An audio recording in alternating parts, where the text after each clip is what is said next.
হয়েছে, কিন্তু কখনোই একসাথে এইভাবে আমি আমন্ত্রণ জানাবার সেরকম কোনো পরিবেশ বা সুযোগ আমার পাইনি। এই বছরটায় অন্তত আমার কাছে মনে হয়েছে এরকম একটি মুক্ত পরিবেশে আমি এই সুযোগটা গ্রহণ করলাম। আমি জানি না আপনাদেরকে কতটুকু আমন্ত্রণ জানাতে পেরেছি। আমার আমন্ত্রণ জানানোর মধ্যে যদি কোনো ত্রুটি থেকে থাকে তাহলে আমি আপনাদের কাছে ক্ষমা প্রার্থী। যদি ত্রুটি থেকে থাকে সেটা আমার অনিচ্ছাকৃত ত্রুটি।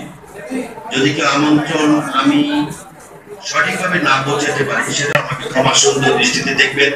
যেহেতু এই অনুষ্ঠানটা এই ধরনের আয়োজন আমি বরিশালে প্রথম আয়োজন করেছি, এই জন্য আমার কিছু ভুল ত্রুটি এবং অপেক্ষাকৃত দুর্বলতা থাকতেই পারে।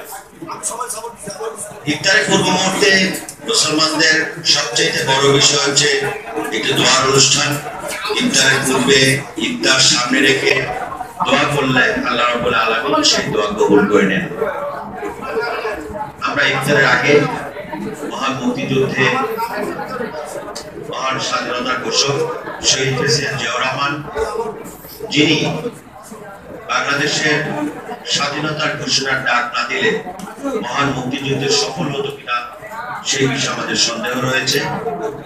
সে মহান স্বাধীনতার ঘোষক, যিনি রণাঙ্গনে নেতৃত্ব দিয়ে মুক্তিযুদ্ধ করেছিলেন। 1971 সালের মহান মুক্তিযুদ্ধ সফল হওয়ার পরে মহান মুক্তিযুদ্ধের যে মূল আকাঙ্ক্ষা তার মধ্যে অন্যতম ছিল গণমাধ্যমের স্বাধীনতা, সংবাদপত্রের স্বাধীনতা, মানুষের বাক স্বাধীনতা। কিন্তু দুঃখজনক হলেও সত্য, মুক্তিযুদ্ধের নেতৃত্ব দানকারী দাবিদার সেই সরকার ক্ষমতায় থেকে এই মৌলিক অধিকারের অন্যতম মানুষের বাক স্বাধীনতা, মৌলিক অধিকার, সাংবিধানিক অধিকার, গণতান্ত্রিক অধিকার কেড়ে নিয়েছিল, যার অংশ হিসেবে সেই সময়কার সকল রাজনৈতিক দল নিষিদ্ধ করেছিল এবং নিজেদের নিয়ন্ত্রিত 4টি গণমাধ্যম রেখে বাকি সকল গণমাধ্যমকে নিষিদ্ধ করা হয়েছিল।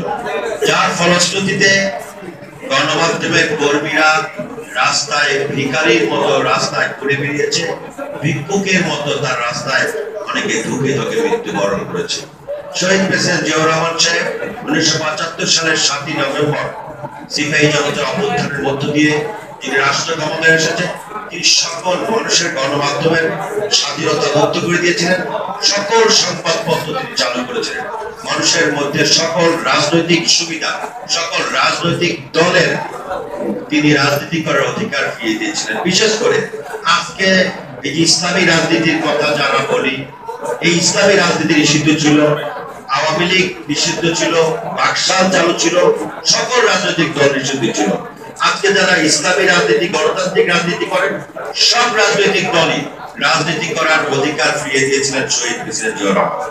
সেই মহান স্বাধীনতার ঘোষক শহীদ প্রেসিডেন্ট জিয়াউর রহমান সহ মহান মুক্তিযুদ্ধেরা যারা শহীদ হয়েছেন, তাদের 90-এর স্বৈরাচার বিরোধী আন্দোলনে যে সমস্ত বীর শহীদরা শাহাদাত বরণ করেছেন এবং গত 15 বছর সর্বশেষ জুলাই আগস্টের যে অভ্যুত্থান, সেই অভ্যুত্থানে গণতন্ত্র পুনরুদ্ধার করতে গিয়ে যে সমস্ত ছাত্র জনতা শাহাদাত বরণ করেছেন, আমরা তাদের জন্য দোয়া করব।